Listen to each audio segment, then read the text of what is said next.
Buenos días, queridos alumnos y alumnas de Física 1. En esta clase vamos a trabajar con la ley de Coulomb y el campo eléctrico, que como ustedes recordarán es una continuación o un tema que se entrevió en el trabajo de investigación que realizamos. La ley de Coulomb está basada en lo que denominamos en física fuerza eléctrica. La fuerza eléctrica es una de las 4 fuerzas fundamentales de la naturaleza y esta siempre ocurre entre dos cargas eléctricas. Estas fuerzas son de tipo atractivo o repulsiva y obedecen a lo que en física o en electromagnetismo conocemos como principio de interacción electrostática, que ustedes debieron haber visto en su trabajo de investigación, que menciona que las cargas de igual signo se repelen y las cargas de signo opuesto se atraen, tal como se puede apreciar aquí en las tres figuras que se están analizando. Si son positivas ambas o negativas es repulsiva, y si una es positiva y la otra negativa es de tipo atractiva.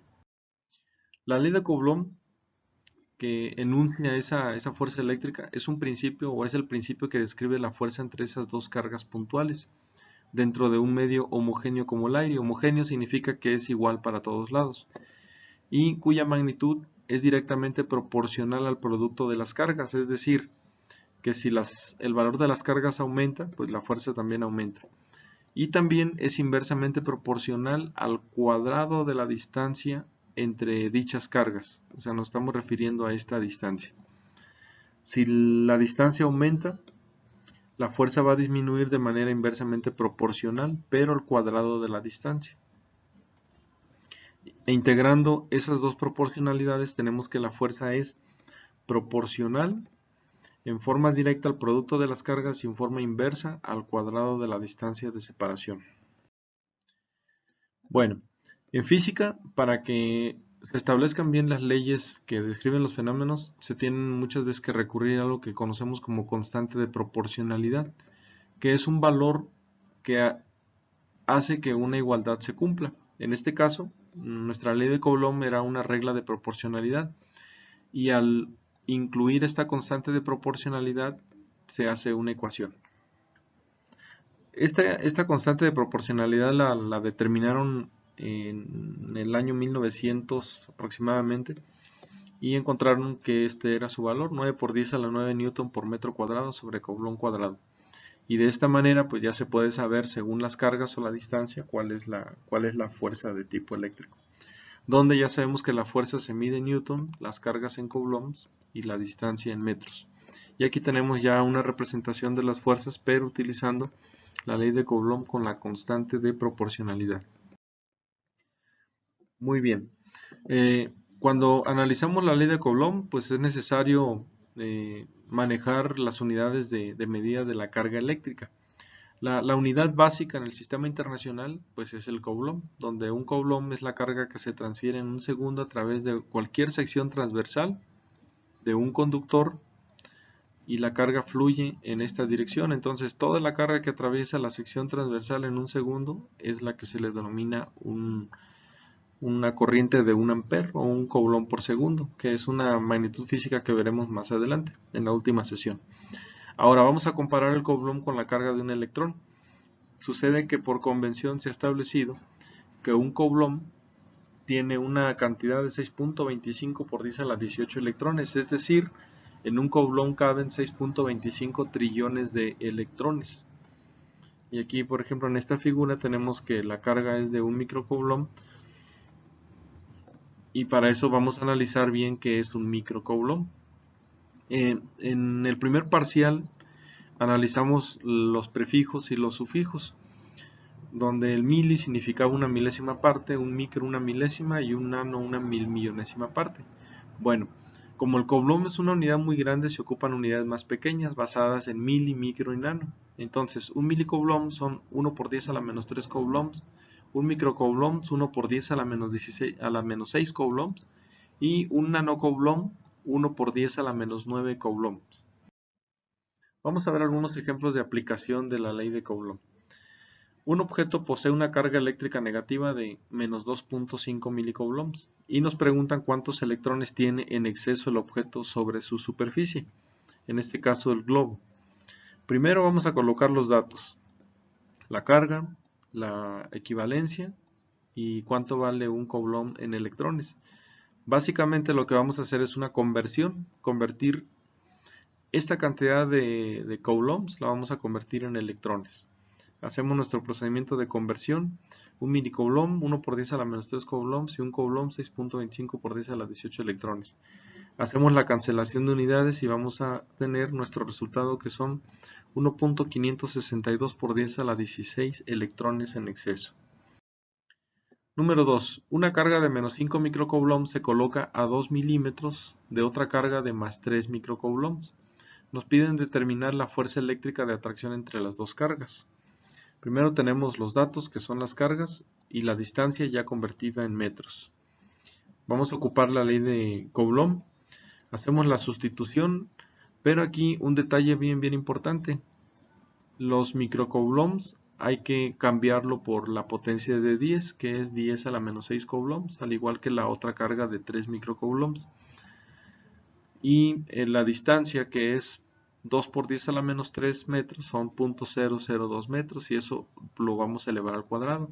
Y obtenemos una fuerza de 3.38 por 10 a la 4 newtons, que es una fuerza de atracción. Donde aquí hay un signo menos, ese signo menos que debería ir aquí, no lo ponemos porque nos confundiría, pero lo que nos quiere decir es que la fuerza es de tipo atractivo, es una fuerza de atracción. Ejemplo número 3. La fuerza ejercida entre dos cargas de 3 microcoulombs y 9 microcoulombs es de 4.6 newtons. Nos piden la distancia que separa las cargas. Colocamos nuestros datos, tanto la fuerza, las cargas y la distancia con incógnita. Vamos a ocupar la ley de Coulomb nuevamente, pero tenemos que hacer un despeje. Despejamos la distancia. Hacemos la sustitución y aquí viene una cancelación de todas las unidades que ya no vamos a utilizar y se van a quedar únicamente los metros cuadrados. Este también se cancela. Se cancelan todos los coulombs y los newtons y nos quedan metros cuadrados, y al hacer la operación de la raíz cuadrada tenemos que estar a una distancia de 0.229 metros. Vamos a analizar ahora qué es el campo eléctrico. Así como alrededor de la Tierra hay una gravedad, alrededor de las cargas también hay una gravedad eléctrica, vamos a llamarle, y a ese le denominamos campo eléctrico. Ese campo eléctrico es el espacio o lo que ocurre alrededor de cada una de las cargas. Y esos efectos del campo eléctrico se hacen notar cuando colocamos una carga en una región cercana y la atrae o la repele, dependiendo del tipo de interacción. Así el campo eléctrico se representa mediante vectores o flechas alrededor de la carga en forma radial hacia afuera si la carga es positiva y hacia adentro si la carga es negativa. Y aquí lo podemos observar.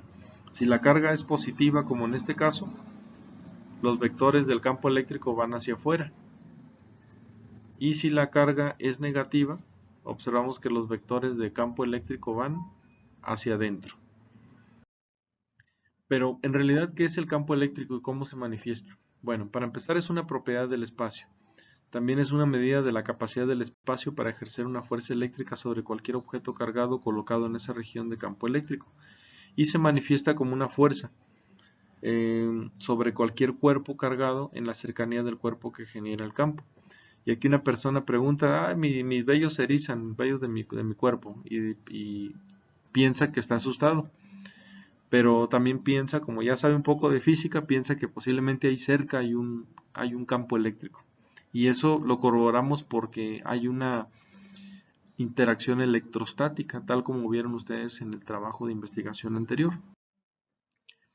Pero matemáticamente, ¿cómo se expresa un campo eléctrico? El campo eléctrico es análogo a un campo gravitacional producido por una masa muy grande, un planeta o una estrella, que atrae a todos los cuerpos de cierta masa en su cercanía. Y aquí tenemos el planeta Tierra trayendo este objeto con un peso que es igual a la masa por la gravedad, donde G es el campo gravitacional y G es igual al peso entre la masa, nuestro campo gravitacional. En el caso eléctrico vamos a tener dos tipos de interacciones, una porque la carga sea positiva y la otra porque sea negativa. Y viendo la analogía, ahora en el caso eléctrico vamos a nombrar con E al campo eléctrico y va a ser la fuerza eléctrica entre la carga colocada en ese punto. Y si ustedes pueden apreciar, son similares, son análogos al caso gravitacional. Se dice que un campo eléctrico existe en la región del espacio alrededor de un objeto cargado Q, que es la fuente de carga. Vamos a establecer qué es la carga de prueba. Es una carga muy pequeña y positiva y no afecta la forma en que se distribuye la carga de la fuente. Las unidades que tiene el campo eléctrico, la formulita que acabamos de deducir en la diapositiva anterior, son Newton sobre Coulomb. Y aquí podemos ver una figura que vamos a reproducir en el simulador de PET que ustedes han estado ocupando para ver cómo se producen las líneas de campo eléctrico, donde Fe es la fuerza de Coulomb, esa que tenemos aquí, que viene de nuestra ley de Coulomb, donde E lo vamos a establecer como la constante de proporcionalidad por la carga que origina el campo entre la distancia entre el centro de esa carga y el punto donde queremos analizar el campo eléctrico. Vamos a ver el ejemplo número 4. Nos preguntan cuál es la intensidad del campo eléctrico a una distancia de 2 metros de una carga de menos 12 microcoulombs. Para empezar, en la figura vemos que las líneas de campo eléctrico van hacia adentro y nos piden que determinemos el campo eléctrico a una distancia de 2 metros. Tenemos nuestros datos, la constante de proporcionalidad y nos piden el campo eléctrico. Nuestra fórmula es campo eléctrico constante de proporcionalidad por la carga entre la distancia al cuadrado. Hacemos las sustituciones. Hacemos la cancelación aquí de nuestras unidades. Serían los metros cuadrados con estos metros cuadrados. Un coulomb con un coulomb. Y nos van a quedar que son menos 27.000 newtons sobre coulomb. Y el signo menos nos está indicando que ese campo eléctrico va hacia el centro de la carga. Ejemplo número 5. En un punto determinado la intensidad del campo eléctrico es de 40 newtons sobre coulomb en dirección al este. Una carga desconocida recibe una fuerza hacia el oeste de 5 por 10 a la menos 5 newtons. Nos preguntan cuál es la naturaleza y magnitud de la carga. Tenemos nuestros datos que son nuestros 40 newtons sobre coulomb, nuestra fuerza, y nos piden el valor de la carga. Establecemos la fórmula que ya habíamos trabajado. Hacemos el despeje de la carga. Y encontramos que la carga es menos 5 por 10 a la menos 5 newtons entre 40 newtons sobre coulomb. Aquí se van a cancelar los newtons y la unidad va a ser los coulombs, que es menos 1.25 microcoulombs. Y ya sabemos que es un microcoulomb. Líneas de campo eléctrico. Son las líneas imaginarias trazadas alrededor de una carga o un conjunto de cargas que indica cómo se comporta el campo eléctrico a su alrededor. Aquí tenemos para dos cargas separadas, individuales, una positiva y negativa. Las líneas de campo van hacia afuera en la positiva y en la negativa van hacia adentro. Y si colocamos dos cargas positivas juntas, observamos que las líneas de campo se repelen, se abren. Y cuando colocamos una negativa y una positiva, pues hay una unión entre las que salen del positivo hacia las que entran en el negativo. ¿Qué características tienen? Cada vector tangente en un punto a la línea de campo indica la dirección del campo. Las líneas de campo eléctrico nunca se intersectan, o sea, estas líneas que tenemos aquí nunca se van a intersectar. Donde las líneas de campo están más juntas, como en este caso, significa que el campo es más intenso, y donde están más separadas el campo eléctrico es más débil, como esta región que está aquí. Y ahí tenemos ya la representación de las características. Bueno, para concluir, en esta sesión, a diferencia de las demás, lo que vamos a hacer es, ya después de la revisión de la presentación en el video, cuya URL se les va a adjuntar, van a descargar este archivo que se les va a enviar en Word y en PDF, y me van a contestar todos los reactivos que son preguntas con opción múltiple, y me los van a enviar con evidencia, ya sea por fotografía o por medio de un mismo archivo editable, o en un archivo separado, y todos los problemas justificada la respuesta.